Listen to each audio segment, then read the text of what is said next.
நான் யாவும்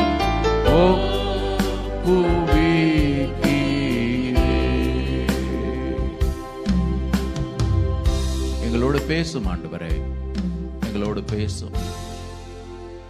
எங்கள் ஆண்டவர் உலக தோற்றம் முதல் உம்முடைய குமாரனை வேதாகமத்தின் ஒவ்வொரு பக்கங்களிலும் வெளிப்படுத்தி வருகிறீரே. நாங்கள் இயேசுவை காணத்தக்கதாய் எங்களுடைய மனக்கண்கள் இன்றைக்கு திறக்கப்படட்டும் ஐயா. திறங்க. பிரகாசமுள்ள மனக்கண்கள் எங்களுக்கு வேண்டும். மரித்த அனுபவங்களிலிருந்து நாங்கள் எழுந்திருக்க உதவி செய்யும். எங்கள் இயேசு எங்களை பிரகாசிக்க செய்யத்தக்கதாய் எங்கள் வாழ்க்கை மாறட்டும் ஐயா. இந்த வசனத்தை கேட்க தடை செய்கிறேன் எல்லா அந்தகார கிரியைகளையும் நஸ்ரன இயேசுவின் நாமத்தினாலே நான் கடிந்து கட்டி அப்புறப்படுத்துகிறேன் ஐயா. உம்முடைய நாம மாத்திரம் உயர்ந்திருக்கட்டும். அடியனுக்கு வேண்டிய சகல கிருபையிலும் கர்த்தர் நீர் தார் ஐயா. துதி கன மகிமையெல்லாம் ஒரு கேர் எடுக்கிறோம். மீட்பர் இயேசுவின் நாமத்தில் எங்களை தாழ்த்தி ஜெபிக்கிறோம் நல்ல பிதாவே, ஆமென். உட்கார். கர்த்தருடைய பரிசுத்த நாமத்திற்கு மகிமை உண்டாவதாக. இன்றைக்கு தேவ செய்திக்கு நான் கொடுக்க விரும்புகிற தலைப்பு புளிப்பில்லாத அப்பம், அன்லெவன்ட் பிரெட். பொதுவாகவே பஸ்கா பண்டிகையை குறித்து இந்த நாட்களிலே தியானிப்பது உண்டு. இரட்சகர் இயேசு ரத்தம் சிந்தினதனுடைய நோக்கத்தை தியானிப்பது உண்டு. இந்த புளிப்பில்லாத அப்ப பண்டிகை நிறைய பேர் கவனிக்கிறதே இல்லை. ஆனால் இந்த புளிப்பில்லாத அப்ப பண்டிகை இந்த பஸ்கா பண்டிகையோட சேர்ந்தா வரணும். பஸ்கா பண்டிகை நம்ம எல்லாருக்குமே தெரியும். இஸ்ரவேல் ஜனங்களுக்கு தேவன் மீட்பை அருளும்படி அன்றைக்கு ஒரு ஆட்டுக்குட்டி அடிக்கப்பட்டது. நீங்க ஒண்ணுதான் அடிக்கப்பட்டுச்சான்னு கேட்காதீங்க, நான் பின்னால வர்றேன், நாளைக்கு பார்க்கணும். அதை ஆண்டவர் அந்த ஆட்டைன்னு தான் சொல்றார், ஆடுகளைன்னு சொல்லவே இல்லை. பல லட்சம் பேர் வீடுகள் ஆடு அடிச்சாலும் ஆடுகளைன்னு சொல்லவே இல்லை, அந்த ஆட்டைன்னு தான் சொல்றார். அங்கேயும் இயேசு தான் பாயிண்ட் அவுட் பண்ணி காட்டுறார். இப்போ பஸ்கா ஆட்டுக்குட்டி அடிக்கப்பட்டு அந்த ரத்தத்தினாலே அவர்களுக்கு விடுதலை கிடைச்சது. அது பஸ்கா பண்டிகையாக இன்றைக்கும் கொண்டாடிட்டு வர்றாங்க. நாம ஆவிக்குரிய பிரகாரமாக கொண்டாடுகிறோம். இந்த பஸ்கா பண்டிகையை ஒட்டி அப்படி அதே நாளிலேயே புளிப்பில்லாத அப்ப பண்டிகை என்று அவர்கள் அன்றைக்கு கொண்டாடினாங்க, இன்னைக்கும் கொண்டாடுறாங்க. நீங்க லூக்கா 22வது அதிகாரம் 1வது வசனத்தை நீங்க வாசிச்சீங்கன்னா உங்களுக்கு புரியும். வாசிங்க பார்ப்போம். பஸ்கா எண்ணப்பட்ட புளிப்பில்லாத அப்ப பண்டிகை சமீபமாயிடுச்சு. இப்போ உங்களுக்கு புரியுதா? பஸ்கா பண்டிகை, புளிப்பில்லாத அப்ப பண்டிகை, அன்லெவன்ட் பிரெட்டை வச்சு கொண்டாடுற ஒரு ஃபீஸ்ட். கவனிக்கணும். நீங்க செய்தியை கவனிக்கலாம், உங்களுக்கு புரியாது. வேதம் எவ்வளவு மகத்துவமானது பாருங்க. இன்னைக்கு 1 மணி நேரத்தில் இதை விவரிக்கிறதுக்கு கண்டிப்பா எனக்கு நேரம் போதாது. ஒருவேளை இன்னைக்கு எவ்வளவு நேரம் அது போகுதோ போயிட்டு கரெக்டாக அந்த டயத்துக்கு நான் முடிச்சிருவேன். அதன் பிறகு நம்ம பின்னொரு நாளில் அதை பார்க்கலாம். நல்ல கவனிங்க. இந்த புளிப்பில்லா அப்ப பண்டிகை, கூடார பண்டிகை, இந்த 2 பண்டிகைகள் தான் ஆண்டவர் 7 நாட்கள் கொண்டாடும்படி சொன்னார். மற்ற எல்லா பண்டிகைகளும் ஒவ்வொரு நாள் தான். சரியா? இந்த புளிப்பில்லாத அப்ப பண்டிகையும் கூடார பண்டிகையும் 7 நாட்கள் அவர்கள் அனுசரிக்கணும். 1வது நாளும் கர்த்தருடைய சமூகத்தில் அவர்கள் கொண்டாடணும், 7வது நாளும் அவர்கள் கர்த்தருடைய சமூகத்தில் கொண்டாடணும். ஏன் ஆண்டவர் இப்ப 12வது அதிகாரத்தில் யாத்திராகமத்தில் இந்த காரியங்கள்லாம் சொல்றார் அப்படின்னு பார்த்தீங்கன்னா, தலைமுறை தலைமுறையாக அவர்கள் அதை நினைவிலே வைத்திருக்க வேண்டும். தலைமுறை தலைமுறையாக. கவனிங்க, தேவன் நம்ம இடத்துல என்ன எதிர்பார்க்கிறாரு?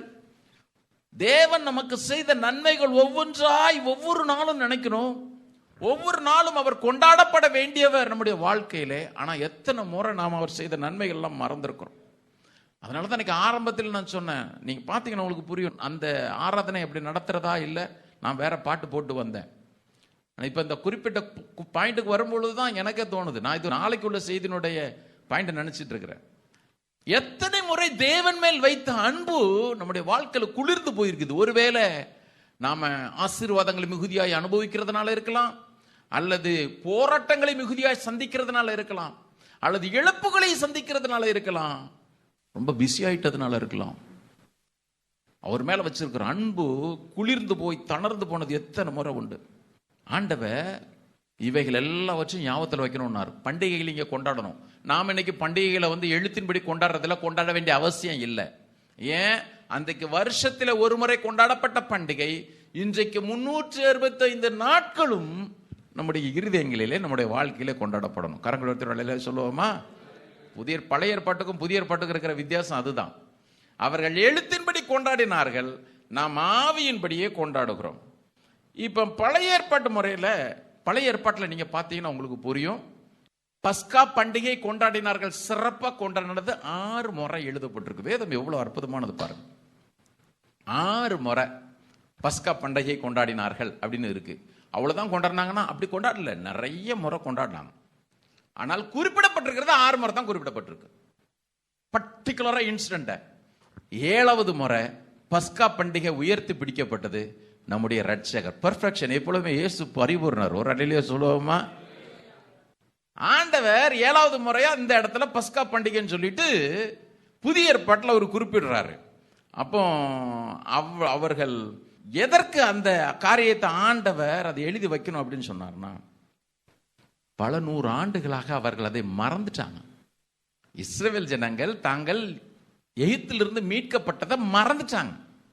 நிறைய நாட்கள் அவங்க கொண்டாடவே இல்லை. இவ்வளவு பெரிய தேவன் எனக்கு ஒரு மீட்பை கொடுத்திருக்கிறார் அப்படின்னு சொல்லிட்டு அவர்கள் மறந்துட்டாங்க.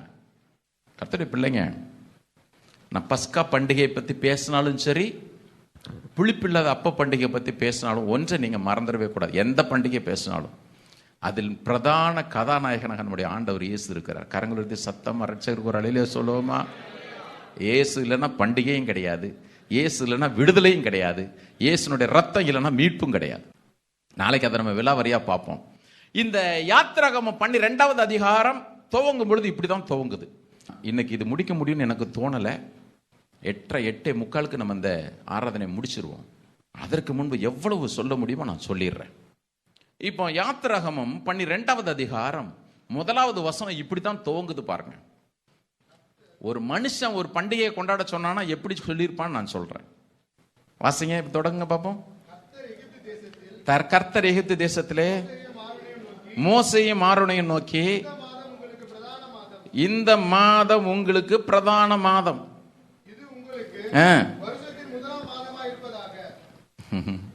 புரியுதா? இங்க பாருங்க, நான் இந்த பண்டிகை கொண்டாட சொன்னா எப்படி தெரியுமா சொல்லியிருப்பேன்? எப்பா நியூ இயர் வருது, 1வது மாசம் வருது, ஜனவரி 1ஆம் தேதி வருது, நீ அதுல பண்டிகை கொண்டாடுன்னு மனுஷன் சொல்லுவான். அவர் யாரு சரி, நாட்டுக்கு பிரதமரா இருந்தாலும் சரி, அமெரிக்கா அதிபரா இருந்தாலும் சரி, அப்படிதான் சொல்லுவாங்க. ஒரு நாள் வருதுங்க, இது மாசத்தினுடைய வருஷத்தினுடைய பிரதான மாதம், 1வது மாதம், இந்த மாதத்தினுடைய 1ஆம் தேதி, இன்னைக்கு நம்ம பண்டிகை வச்சுக்கலாமா? ஆண்டவர் அப்படிலாம் சொல்லல. என் இயேசு ஆதியும் அந்தவுமாய் இருக்கிறார். ஆமென். அவர் காலங்களை சமயங்களை மாட்டுகிறார். அவர் சொன்னாரு, எப்பொழுது இயேசுனுடைய ரத்தம் வருதோ அப்பொழுதுதான் உலகத்தினுடைய சதுர்த்தமே தொடங்குது. அதனாலதான் இயேசு பூமியில பிறந்த பொழுது, பஸ்கா ஆட்டுக்குட்டியாக அவர் இந்த உலகத்துல பிறந்த பொழுது சரித்திரமே மாறிச்சு பாருங்க. கிமு கிபி. இப்ப ஆண்டவர் சொல்றாரு, ஏன் அவர்கள் அந்த நாட்கள்ல மேய்ப்பர்களுக்குள்ள வருஷங்கள் ஏற்கனவே இஸ்ரவேலர்களுக்கு இருந்துச்சு. அவர்கள் வேற ஒரு காலண்டரை அவங்க ஃபாலோ பண்ணிட்டு தான் வந்தாங்க. ஏன்னா மேய்ப்பர்களுக்கு பொதுவாகவே கானான்ல இருந்து வந்தவங்கள இவங்க அந்த கும்பலுக்கு எப்பவுமே பார்த்தீங்கன்னா நாள் பார்க்கறதெல்லாம் வழக்கம். நம்மளுக்கு தான் உண்டு நாள் பார்க்கறது. ரட்சிக்கப்பட்டு சபைக்கு வந்த பிறகு கூட இன்னும் அமாவாசை பௌர்ணமி பார்க்குறேன். எனக்கு இன்ன வரைக்கும் அமாவாசை பௌர்ணமி என்னன்னு தெரியாது. இன்ன வரைக்கும் அமாவாசை பௌர்ணமி உண்மையே தெரியாதுங்க. மாசம் என்ன மாசம் அது தெரியாது, என்ன மாசம் தெரியாது. தமிழ் மாசங்கள் எனக்கு தெரியாது, தெரியக்கூடாதுன்னு நான் சொல்லல. அன்னைக்கு அவர்கள் தேவ பிள்ளைகள் சொன்னா கூட அவர்களுக்கு இந்த நாள் பார்க்கிற பழக்கம் இருந்துச்சு. மாசத்துக்குள்ள அவங்க ரொம்ப முக்கியத்துவம் கொடுத்துக்கிட்டு தான் இருந்தாங்க. கர்த்தர் சொன்னார், எல்லாத்தையும் முடி, இப்ப ஃபர்ஸ்ட்ல இருந்து தொடங்கு. அதனாலதான் வேதம் சொல்லுகிறது, ஒருவன் கிறிஸ்துவுக்குள் இருந்தால் அவன் புதிய சிருஷ்டியா இருக்கிறான், பழையவைகள் ஒளிந்து போயின, எல்லாம் புதிதாயின. கரங்களுடைய சத்தம் ஒரு வழியில சொல்லுவோமா? ஹல்லேலூயா. முதல்ல அப்படிதான் தொடங்குது. ஆண்டவர் சொல்றாரு, நான் உனக்கு உன்னுடைய மீட்பை, இன்னொருத்தர் சொல்ற உன்னுடைய வாழ்க்கையை நான் புதுசா தொடங்குறேன். எப்படி தொடங்குகிறேன்? ஆட்டுக்குட்டியின் ரத்தத்தினால நான் தொடங்குறேன். அதனால உன்னுடைய காலமும் உன்னுடைய சமயமும் உன்னுடைய வருஷம் கூட இன்னிலிருந்து தான் தொடங்கணும். இயேசு அதனால தான் சொல்லும் பொழுது ஆணித்தரமாக சொன்னார், நான் ஆதியும் அந்தமாக இருக்கிறேன். ஐ ஆம் ஆல்ஃபா அண்ட் ஒமேகா. நான் தான் துவக்கம், நான் தான் முடிவு. இயேசுனுடைய ரத்தத்திற்காக நான் தேவனுக்கு நன்றி செலுத்துகிறேன். ஹல்லேலூயா, ஹல்லேலூயா, ஹல்லேலூயா. எதற்காக ஆண்டவர் இந்த காரியங்கள்லாம் சொன்னார்? பஸ்கா பண்டிகை பற்றி பார்க்கறத விட நாம் புளிப்பில்லாத அப்ப பண்டிகை தான் பார்க்கணும். இப்போ 12வது அதிகாரம் 14வது வசனத்தில் ஆண்டவர் ஒரு காரியத்தை சொன்னார். எல்லாரும் எடுங்க, 12:14. அந்த நாள் உங்களுக்கு நினைவு கூறுதலான நாளா இருக்க கடவுது. எந்த நாள்? உங்களுக்காக ரத்தம் சிந்தப்பட்ட நாள், நீங்கள் பிசாசனுடைய அடிமைத்தனத்திலிருந்து மீட்கப்பட்ட நாள், உங்களுக்கு ஒரு விலைக்கரையம் கொடுத்து வாங்கப்பட்ட நாள். இதை லைஃப்ல மறந்துடாதீங்க. சில பேர் ரட்சிப்பையே மறந்துட்டு போயிடுறது. அப்படி ஆண்டவர் சொல்றது மறந்துடவே மறந்துடாத. நினைவுறுதல் நாளா இருக்கிறது. அதை கர்த்தருக்கு பண்டிகையாக ஆசரிப்பீர்களாக. ஒரு நாள் 2 நாள் அல்ல, தலைமுறை தோறும் அது உங்களுக்கு நித்திய நியமமாக, அது ஒரு சட்டமாகவே இருக்கட்டும். தேவன் அன்றைக்கு செய்ததை இன்னைக்கும் செய்ய வல்லவராய் இருக்கிறார் என்பதை நீங்களும் நானும் புரிந்து கொள்ள வேண்டும் என்பதற்காகத்தான் ஆண்டவர் இதை எழுதி வச்சிருக்கிறார். ஹல்லேலூயா. நல்லா கவனிக்கணும். இந்த பண்டிகையை நம்ம கொண்டாடுவோம், தேவன் நம்மை மீட்டெடுத்தாரேன்னு சொல்லிட்டு இஸ்ரவேலர்கள் அதை ஏற்படுத்தல. இன்னைக்கு மனுஷன் தான் பூமியில கொண்டாடுற எல்லா பண்டிகையும் மனுஷன் தான் ஏற்படுத்தினாங்க. கரெக்ட் தானே? சிலதுக்கு அர்த்தம் இருக்கும், சிலதுக்கு அர்த்தமே இருக்காது. சில பண்டிகையெல்லாம் கேட்டீங்கன்னா ரொம்ப சிரிப்பா வரும். ஆனா இங்க இஸ்ரவேல் ஜனங்கள் நாம் கொண்டாடுவோம்லாம் சொல்லலை. தேவன் சொன்னார், நீ பண்டிகை கொண்டாடு. ஏன்? உனக்கு கொடுக்கப்பட்டிருக்கிற விலக்கரை ரொம்ப அதிகம். நீ எதை மறந்தாலும் மறக்கலாம். இந்த பண்டிகை நான் உனக்கு கொடுத்த மீட்பை நீ மறந்துடவே கூடாது. 14 வசனம் ஆண்டவர் சொல்றார் பாருங்க, அது உங்களுக்கு நினைவு கூறுதலாக இருக்க கடவுது. பண்டிகைனாலே நம்ம எல்லாருக்குமே தெரியும், பண்டிகைனாலே கொண்டாட்டம் தான். கரெக்ட் தானே? ஆண்டவர் சொல்றார், ஒவ்வொரு நாளும் நீ என்ன கொண்டாடணும். ஒவ்வொரு நாளும் அவரை துதிக்கிற துதி நம்முடைய வாயில இருக்கணும். சங்கீதக்காரதை நல்லா அறிஞ்சிருந்தான். கர்த்தர் நான் எக்காலத்திலும் ஸ்தோத்திரிப்பேன்ப்பா. ஏன்? நான் மீட்கப்பட்டிருக்கிறேன். ஆமென். அவருடைய ரத்தத்தினுடைய அனுபவம் எனக்கு உண்டு. அதனால தான் கடைசி வரையிலும் இது கொண்டாடப்படணும். இந்த உடன்படிக்கை ரத்தத்தினாலே உண்டான இந்த மீட்பு கடைசி வரைக்கும் கொண்டாடப்படணும். இயேசு சொன்னதா பவுல், அப்போஸ்தலனாகிய பவுல் எழுதும்போது அதான் எழுதுறார். வாசிக்கலாமா? 1 கொரிந்தியர் 11வது அதிகாரம். திருவிருந்து. இன்னைக்கு திருவிருந்து அனுசரிக்கிறோம். இன்னைக்கு மிஸ் பண்ண உங்களுக்கு உண்மையில லாஸ் தான் நினைக்கிறேன். 23 இருந்து வாசிங்க பார்ப்போம். நான் உங்களுக்கு ஒப்புவித்ததை கர்த்தரிடத்தில் பெற்றுக்கொண்டேன். என்னவெனில், கர்த்தராகிய இயேசு கிறிஸ்து தாம் காட்டி கொடுக்கப்பட்ட அன்று ராத்திரியிலே அப்பத்தை எடுத்து ஸ்தோத்திரம் பண்ணி அதை பிட்டு, நீங்கள் வாங்கி புசியுங்கள், இது உங்களுக்காக பிற்கப்படுகிற என்னுடைய சரீரமாய் இருக்கிறது, என்னை நினைவு கூறும்படி இதை செய்யுங்கள் என்றார். எது வரைக்கும் தெரியுமா? அவருடைய வருகை வரையிலும். அவருடைய வருகை வரையிலும்.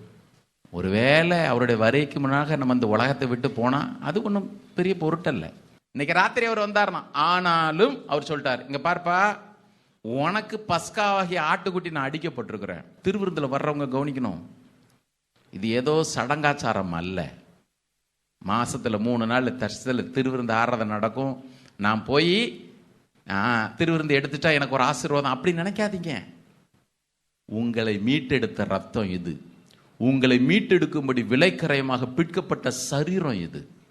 ஒவ்வொரு முறையும் பங்கு பெறும் பொழுதெல்லாம் நான் மீட்கப்பட்டிருக்கிறேன், நான் ரத்தத்தினாலே விடுதலையாக்கப்பட்டிருக்கிறேன், ஆண்டவர் என்னை மீட்டெடுத்திருக்கிறார், அந்த உணர்வோடு கூட திருப்பந்தில் நம்ம பங்கு பெறணும். பாருங்க, இயேசு சொன்னார், என்ன நினைவு என் வருக வரைக்கும் நீ இதை ஃபாலோ பண்ணி ஆகணும். இஸ்ரவேல் ஜனங்கள்ட்ட ஆண்டவர் அன்னைக்கு அதான் சொன்னார், இங்க பார், கடைசி வரையிலும் நீ ரத்தத்தினாலே மீட்கப்பட்டதை நினைவு கூறணும். சரி, இப்ப பஸ்கா பண்டிகை நினைவு கூறுறோம், கரெக்ட். பஸ்கா பண்டிகை அனுசரிக்கும் பொழுது ஆண்டவர் சொல்றாரு, நான் உன்னை ரத்தத்தினால மீட்டெடுத்துட்டேன், மீட்டெடுத்த பிறகு உன்னுடைய வாழ்க்கை எப்படி இருக்கணும் அதையும் அந்த 12வது அதிகாரத்துல சொல்றார். வெறுமனே ரத்தத்தினால மீட்கப்பட்டோம், ஆட்டுக்குட்டியின் ரத்தம் எங்களுக்காக சிந்தப்பட்டது, ரட்சிப்பு எங்களுக்கு கிடைச்சது, பார்வனுடைய பலத்த பிடியிலிருந்து நாங்கள் விடுதலையாக்கப்பட்டோம், தேவனுடைய பலத்த கரம் எங்களை நடந்துச்சு. அவர் சொல்றார், நீங்கள் ரட்சிக்கப்பட்டது உண்மையானால், ரத்தம் உங்களுக்கு சிந்தப்பட்டதை உங்கள் வாழ்க்கையில் நீங்கள் அனுபவித்திருப்பீர்கள், ஆனால் ரட்சிப்பு என்பது உங்களுடைய வாழ்க்கையில் மெய்யாய் இருக்குமே ஆனால் உங்க வாழ்க்கை எப்படி தெரியுமா இருக்கணும் அங்கே சொல்லிடுறார். ஏன் முதலாவது குறிப்பு நம்முடைய விசுவாசம் பலப்படணும். இரண்டாவது குறிப்பு நாம் பரிசுத்தத்திலே வளரணும். வாசிக்கலாமா? 16-12 அதிகாரம் 16-17 ஆகிய வசனங்கள். முதலாம் நாளில் பரிசுத்த சபை கூடுதலும் 7ஆம் நாளிலும் பரிசுத்த சபை கூடுதலும் இருக்க வேண்டும். அவைகளில் ஒரு வேலையும் செய்யப்படலாகாது. அவரவர் சாப்பிடுகிறதற்கு தேவையானது மாத்திரம் உங்களால் செய்யப்படலாம். சில பேர் இதை கேட்கறது உண்டு. என்னங்க ஆண்டவர் இங்கே ஒரு மாதிரி சொல்றாரு, பின்னால 7ஆம் நாளில் ஒரு வேலையும் செய்யக்கூடாதுன்னு சொன்னாரு. 7ஆம் நாளுக்கு தேவையான மண்ணை 6ஆவது நாள்லே வந்துடும். கரெக்டா? நம்ம கிழமை பிரகாரமே பேசுவோமே, சனிக்கிழமைக்கு தேவையானது வெள்ளிக்கிழமையே வந்துடும். ஆனால் இங்கே ஆண்டவர் சொல்றாரு, இங்கே பாரு, நான் லா மேக்கர், நான் எதுவும் பண்ணுவேன், நான் சொல்றது மாத்திரம் செஞ்சுட்டு போயிட்டே இரு. உருவாக்கப்படுகிற வஸ்து, உருவாக்குகிற கோயில் உனக்கு மிதியிடப்படுகிற களிமண் சொல்ல முடியாதுல்ல, நீர் இதுதான் செய்யணும்னு. இதில் தான் நம்ம ஆண்டவர் ராஜாவன் இருக்கிறார். ஒரு அழிலே சொல்லுவோமா? அவரு அதுவும் எப்படின்னு கேட்டீங்கன்னா, இந்த இடத்துல ரத்தம் சம்பந்தப்பட்ட விஷயம் நீ பண்ணணும்னா பண்ணிக்கலாம். ஏன்னா புளிப்பில்லாத அப்பம்னு ஒன்று செய்ய வேண்டி இருந்ததுனால அவர் இந்த கட்டளை அங்கே ஒரு எக்ஸம்ஷன் கொடுக்கிறார். நல்லா கவனிக்கணும். ஏன் புளிப்பில்லாத அப்ப பண்டிகை ஆண்டவர் சொன்னாரு? 16வது வசனத்துல வாசிச்சோம், 17வது வசனத்துல வாசிங்க. புளிப்பில்லா அப்ப பண்டிகை ஆசரிப்பீர்களாக, இந்த நாளில் தான் நான் உங்கள் சேனைகளை எகிப்து தேசத்திலிருந்து புறப்பட பண்ணினேன். இதுல என்ன பெரிய ஆச்சரியம் கேட்டீங்கன்னா, நேற்று வாசிக்கும் பொழுது அது என்ன சேனைகள்னு போட்டிருக்கு, ஆர்மிஸ்ன்னு போட்டிருக்கு. இதெல்லாம் செங்கல் சூழலில் வேலை பார்த்தது. செங்கல் சூழலில் வேலை பார்த்தது இப்படி கூட எங்க கூட வாங்க, நான் காட்டுறேன். அதை போய் ஆர்மின்னு சொல்றாரு ஆண்டவர். அதுதானே? இது 1 வருஷம் 2 வருஷம் இல்லை, 400 வருஷம் கடந்து அடிவிட்டது. சட்டை கூட ஒழுங்கா இருக்குமான்னு தெரியல. இதை பார்த்து ஆர்மியில் யாருன்னா சட்டப்படாமல் போயிட்டு எஸ்ஆர் நின்னா எப்படி இருக்கு யோசிச்சு பாருங்க. ஆண்டவர் சொல்றாரு, இந்த பலத்த சேனையை நான் புறப்பட பண்றேன். ஆண்டவர் எப்பொழுதுமே நம்மளை எவ்வளவு அழகா பார்க்கறாரு பாருங்க. அந்த வாசிக்கும் பொழுதுல எனக்கு ரொம்ப சந்தோஷம். நம்ம எப்படி இருந்தாலும் நம்மளை ரசிக்கிறதுக்கு இந்த உலகத்துல ஒரே ஒரு ஆளு உண்டு. அல்ல சொல்லுங்க பார்ப்போம். ஆமா, போய் நான் நல்லா இருக்கிறேனா கண்ணாடி முன்னால நின்று பார்த்து, ஆண்டவர் என்ன கொஞ்சம் ஹைட்டா படிச்சிருந்தானா எவ்வளவு நல்லா இருந்திருக்கும், இன்னும் கொஞ்சம் கலரா படிச்சிருந்தானா எவ்வளவு நல்லா இருந்திருக்கும். ஆண்டவர் சொல்றார், காக்கைக்கும் தன் குஞ்சு பொன் குஞ்சு, நீ எனக்கு ரொம்ப அழகா தான் இருக்கிற. எல்லாம் உடஞ்சி கிடக்கிற பாத்திரங்களை பார்த்து கூட சொல்றார், இது சேனை. பார்க்கறவனா சிரிச்சிருப்பான். எல்லாத்துக்கும் கையில துப்பாக்கி, அம்பு, வில்லுக்கு பதிலாக ஈட்டிக்கு பதிலாக எல்லாம் ஒரு குச்சை வச்சுட்டு நிற்குது. அந்த குச்சோட தான் நீ பாளையத்தில் வெளியே போனா மலை ஜலாதிக்க போகும்பொழுது குழியை நோண்டிட்டு போகணும். கவனிங்க கவனிங்க, நான் இந்த நாளில் தான் நான் உங்கள் சேனைகளை எகிப்து தேசத்திலிருந்து புறப்பட பண்ணினேன். ஆகையால் தலைமுறை தலைமுறை தரும். எதை சொல்றாரு அப்படின்னா, பஸ்காவை மாத்திரம் அல்ல, புளிப்பில்லாத அப்ப பண்டிகைன்னு சொல்றாரு. இன்னொரு இடத்துல சொல்றதா இருந்தா, பஸ்கா பண்டிகை என்பது என்னுடைய ரட்சிப்பிற்கு, புளிப்பில்லாத அப்ப பண்டிகை என்பது என்னுடைய பரிசுத்த வாழ்க்கைக்கு. இது ரொம்ப முக்கியம். நான் ரட்சிக்கப்பட்டேங்க, ரட்சிக்கப்பட்டேன்னு சொல்றேன். ஆண்டவர் பஸ்காவை மாத்திரம் நினைச்சிட்டே இருக்காதப்பா. ரட்சிக்கப்பட்டவன் தேவனால் நான் மீட்கப்பட்டிருக்கேன்னு சொல்லணும். தேவனால நான் மீட்கப்பட்டபடினாலே இந்த புளிப்புக்கு நான் பின்னால வர்றேன். நான் நியாய தீர்ப்புக்கு தப்பிட்டேங்க, அதனால தானே இன்னும் தெரியல. ஆண்டவர் இதை 7 நாட்கள் வச்சிருக்கிறாரு. 7 நாட்கள் வச்சிருக்கிறாரு. 7 நாட்கள்ல என்ன அர்த்தம்? நான் விசுவாசிக்கிற ஞாயிற்றுக்கிழமை இருந்து சனிக்கிழமை வரைக்கும், இன்னும் கேட்டீங்கன்னா 365 டேஸ் உன் வாழ்க்கையில புளிப்புன்ற காரியம் வந்துடவே கூடாது. புளிப்புன்றத வந்துடவே கூடாது. புளிப்பை பின்னால் பார்ப்போம். நியாய தீர்ப்புக்கு நான் தப்பிட்டேங்க. எனக்கு ரத்தம் சிந்தப்பட்டபடியினாலே எகிப்தில வந்த வாதைக்கு நான் தப்பிட்டேன். ஆனால் கர்த்தர் சொல்றாரு, நீ தப்பிட்டேன்னு இருந்தா எனக்கு பிரியமாக நீ நடக்கவே முடியாதுப்பா. இப்போ உன் வாழ்க்கையில நீ அனுசரிக்க வேண்டிய பண்டிகை ஒன்று உண்டு. அது புளிப்பில்லாத அப்ப பண்டிகை. ஆமென். இந்த யாத்திராகமம் 12:15 தான் ஃபர்ஸ்ட் புளிப்பில்லாத அந்த வேர்டை வருது. இந்த வேர்டை வருது. 34:25 வாசிக்கலாமா? யாத்திரா 34:25. ஆண்டவர் சொல்லிட்டாரு, நீ ரட்சிக்கப்பட்டுட்ட வந்து ஆராதிக்கிறன்னா, இந்த நீ ரத்தத்தினால மீட்கப்பட்டன்னு சொல்லுவன்னா, நீ வந்து திருவிருந்துல பங்கு பெறுவேன்னு சொன்னா உனக்கு எப்படிப்பட்ட அனுபவம் இருக்கணும்னு கர்த்தர் சொல்றாரு. 34:25 வாசிங்க பார்ப்போம். எனக்கு இடும் பலியின் ரத்தத்தை புளித்த மாவோடு செலுத்தவே கூடாது. நீ சொல்றார், புளித்த மாவோடு நீ செலுத்தவே கூடாது. முக்கியம். ஆண்டவர் சொல்றார், உங்கள் பாளையத்தில் எவெல்லாம் புளித்த மாவை வச்சிருக்கிறானோ, ரட்சிக்கப்பட்டவர்கள் கூட்டத்தில் யாரெல்லாம் புளித்த மாவை வச்சிருக்கிறானோ அவன் அறுப்புண்டு போக கடவன் போட்டிருக்கு. அறுப்புண்டு போக கடவன். திரும்ப திரும்ப ஆண்டவர் சொல்றார், அறுப்புண்டு போக கடவன், அறுப்புண்டு போக கடவன். பின்னால் நம்ம பார்க்கலாம். இப்போ அந்த புளித்த மாவு என்பது என்ன, அதை லைட்டாக பார்த்துட்டிங்கன்னா தான் உங்களுக்கு புரியும். நம்பர் 1, மத்தேயு 13:33 ஆண்டவர் ஒரு காரியத்தை சொல்றார். என்ன வாசிங்க பார்ப்போம்.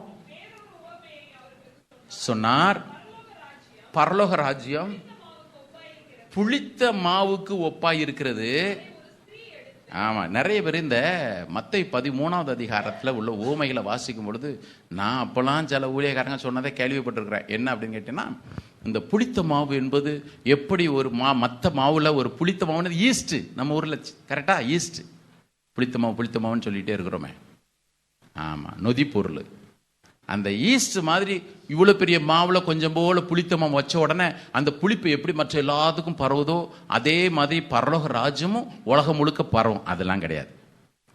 இயேசு இந்த இடத்துல சொல்றது, ஒரு நாளைக்கு எல்லா ஓமைகளும் நம்ம பார்ப்போம். அந்த கடுகு விதை, ஆலமர விதை, அதெல்லாம் பார்த்தீங்கன்னா நம்ம ஒரு மாதிரி அந்த இதாக கேட்டுட்டோம். சரியா? எப்படி தவறான கள்ள மார்க்கத்தனமான உபதேசம் சபைக்குள்ள வருதோ, திருச்சபைக்குள்ள வருதோ, அதை தான் ஆண்டவருங்க சொல்றாரு. புளித்த மாவுன்னு ஆண்டவர் சொல்லிட்டனாலே அதுல ஒரு பாசிட்டிவான காரியமே கிடையாது. புளித்த மாவுன்னு ஆண்டவர் சொல்றாருன்னா நீ சபைக்குள்ள அப்படி உள்ள வரும். வந்துச்சே இங்க இப்பதான் ஒருத்தன் சொல்றான், பலி ஆராதனால டான்ஸ் தான், யாவேன்ற பேருக்கே டான்ஸ் தான்றான் ஒருத்தன். புளித்த மாவு, கள்ள மார்க்கம் கொஞ்சம் தான் உள்ள வரும். எல்லாரும் அப்படி பிடிச்சிப்பாங்க. சூப்பரா இருக்குது, சூப்பரா இருக்குது, சூப்பரா இருக்குது. ஆண்டவர் சொல்றாரு, இது நடக்கும். 2வது அப்படி வாசிங்க, மத்தேயு 23:27. இதெல்லாம் இன்னைக்கு கிறிஸ்தவ உலகத்துல அல்லது கிறிஸ்தவர்களுடைய வாழ்க்கையில இது இருக்குது. அது ரொம்ப முக்கியம். உங்களுக்கு ஐயோ, வெள்ளை அடிக்கப்பட்ட கல்லறைக்கு ஒப்பாய் இருக்கிறீர்கள். இது புரியுதில்ல. இந்த இந்த இந்த இன்னொரு புளித்த மாவு இருக்கு. இந்த புளித்த மாவு என்ன புளித்த மாவு அப்படின்னு கேட்டீங்கன்னா, லூக்கா 12:1. இப்போ அந்த வசனத்தை சப்போர்ட்டாக தான் வாசிச்சிருக்கணும். லூக்கா 12:1 வாசிங்க பார்ப்போம். அத்தருணத்திலே அநேகமாயிரம் ஜனங்கள் ஒருவரை ஒருவர் மிதிக்கத்தக்கதாக கூடி வந்திருக்கையிலே முதலாவது தம்முடைய சீஷரை நோக்கி, நல்லா கவனிக்கணும். அன்னைக்கு ஒரு இடத்துல சொல்லும் பொழுது கூட இதை சொன்னேன். திரளான ஜனங்கள் கூடி வந்திருக்கிறாங்க, எக்கச்சக்கம் பேர். இப்போ ஃபர்ஸ்ட் அவருக்கு கேர் யார் மேல சொல்லுங்க பார்ப்போம். முதலாவது அவர் யாரை பார்த்து சொன்னாரு? யாரை பார்த்து? அதனால தான் ஆண்டவரோட ரொம்ப நெருங்கி நடக்கணும்னு சொல்றது. அவரோட நெருங்கி நடக்கிறவங்களுக்கு தான் ஃபர்ஸ்ட் சீக்கிரட்டே வெளியே வருது. அநேகமாயிரம் ஜனங்கள் ஒரு மிதிக்கத்தக்கதாக கூடி வந்திருக்கலாம். அவர் முதலாவது தம்முடைய சீஷரை பார்த்து சொல்ற வார்த்தையை கவனிங்க. ஃபர்ஸ்ட் பிரசங்கமே இப்படிதான் தொடங்குறார். என்ன பிரசங்கம்? நீங்கள் மாயமாகிய பரிசேயருடைய புளித்த மாவை குறித்து எச்சரிக்காருங்கள். மார்க் 8:15 ஆண்டவர் சொல்றாரு, பரிசேயர் சதுசேயர் என்பவருடைய புளித்த மாவை குறித்து எச்சரிக்காருங்கள். என்ன புளித்த மாவு? கிறிஸ்தவ வாழ்க்கையில் அப்படியே சொல்றாரு பாருங்க. என்ன? வெளியே ஒரு வேஷம், உள்ள ஒரு வேஷம் இருக்கிறமா. நீ பஸ்கா பண்டிகையை கொண்டாட உனக்கு அருகதை இருந்துருந்துச்சுன்னா நீ ரத்தத்தினால கழுவப்பட்டிருப்பாயே. ஆனால் உன் வாழ்க்கையில இந்த புளித்த மாவை ஃபர்ஸ்ட் நீ விளக்கணும். என்ன புளித்த மாவு? பரிசேயர் சதிசேயர் என்பவர்களுடைய புளித்த மாவு. என்ன பரிசேயர் சதிசேயருடைய புளித்த மாவு? நம்ம எல்லாருக்குமே தெரியும். இப்ப வாசிக்க வேண்டாம். லூக்கா 18வது அதிகாரத்துல பரிசேயன் ஒருத்தன் வந்து எப்படி ஜெபம் பண்ணான்னு தெரியும். என்னை விட யார் இருக்கா சொல்லுங்க. வாரத்துல நான் 2 முறை உபவாசிக்கிறேன். என்னை விட யார் இருக்கா? ஆண்டவர் சொல்லிட்டாரு, வெள்ளடிக்கப்பட்ட கல்லறையா இருக்காது. அவன் சொன்னது சரியா இருந்தா கூட பரவாயில்ல. வெளியே ஒரு வேஷம், உள்ள ஒரு வேஷம். கர்த்தர் சொல்றாரு, நீ எனக்கு செலுத்துற பலியில துளி அளவு கூட புளித்த மாவே இருக்கக்கூடாது. புளித்த மாவை வைத்திருக்கிறவன் எவனா இருந்தாலும் சரி, சபையில் இருந்து அவன் அறுப்புண்டு போக கடவன். ரொம்ப ரொம்ப ரொம்ப ஹார்ஷாவே பேசுறார். புளித்த மாவுன்றது இருக்கவே கூடாது. நிறைய இடத்துல சொல்ற அந்த மாய்மாலமான வாழ்க்கை வேண்டவே வேண்டாம். பரிசேயர் சதுசேயர் என்ன பண்ணாங்க? அன்றைக்கு அவர்கள் வெளியே பார்க்கும் பொழுது தங்களை தேவ பக்தி உள்ளவர்களாக காண்பிச்சாங்க. இயேசு அவர்களை பார்த்து சொன்னார், கொசு இல்லாதபடிக்கு வடிகட்டி ஒட்டகத்தை விழுங்குறீங்களாடா. கர்த்தருடைய பிள்ளைங்க, நான் பஸ்கா பண்டிகை அனுசரிக்கிறேன், அதே நேரத்தில் புளிப்பில்லாத அப்ப பண்டிகை அனுசரிக்கணும் ஆண்டவர் எனக்கு சொல்லி இருக்கிறாரே. 1 கொரிந்தியர் 5வது அதிகாரம் 6, 8 இன்னொரு புளித்த மாவு குறித்து சொல்லப்பட்டிருக்கு. 1 கொரிந்தியர் 5வது அதிகாரம் 6 to 8 இது ரொம்ப ரொம்ப ரொம்ப டேஞ்சரானது. அப்புறம் நீங்க வீட்டில் போய் வாசிங்க. அன்னைக்கு கொரிந்து பட்டணத்தில் விபச்சாரன்ற பாவம் தாறுமாறா இருந்துச்சு. ஏன்னா அந்த பட்டணமே அதுக்கு ரொம்ப ஃபேமஸ் ஆனது. இப்ப சபை உள்ள போய் சபையை ஸ்தாபிச்சாச்சு, சபைக்குள்ள விசுவாசிங்க வர்றாங்க. இவர்கள் ரட்சிக்கப்பட்டேன் என்று சபைக்குள்ள வந்த பிறகும் கூட அவர்களுக்கு ரட்சிக்கப்படுவதற்கு முன்பு என்ன பாவங்கள் இருந்துச்சோ அதே தொடர்ந்து வந்துகிட்டே இருந்துச்சு. இப்ப பவுல் என்ன வார்த்தை யூஸ் பண்றாரு பாருங்க, வாசிங்க பார்ப்போம். கொஞ்சம் புளிச்ச மாவு பெசஞ்ச மாவு முழுசையும் புளிப்போக்குன்னு அறியீர்களா? ஆகையால் நீங்கள் புளிப்பு இல்லாதவர்களாய் புதிதாய் பிசைந்த மாவாய் இருக்கும் படிக்கு ரட்சிக்கப்பட்டவங்க கவனிங்க. பழைய புளித்த மாவை புறம்பே கழித்து போடுங்கள். ஏனெனில் நல்லா கவனிக்கணும், நம்முடைய ஏன் புளித்த மாவை அவர் அங்க அப்புறப்படுத்த சொல்றாரு? நம்முடைய பஸ்காவாகிய கிறிஸ்து நமக்காக பலியிடப்பட்டிருக்கிறாரே. பிரதர், சில பேர் சொல்லுவாங்க, பாவம் என்ன உடனேயா போயிட போகுது?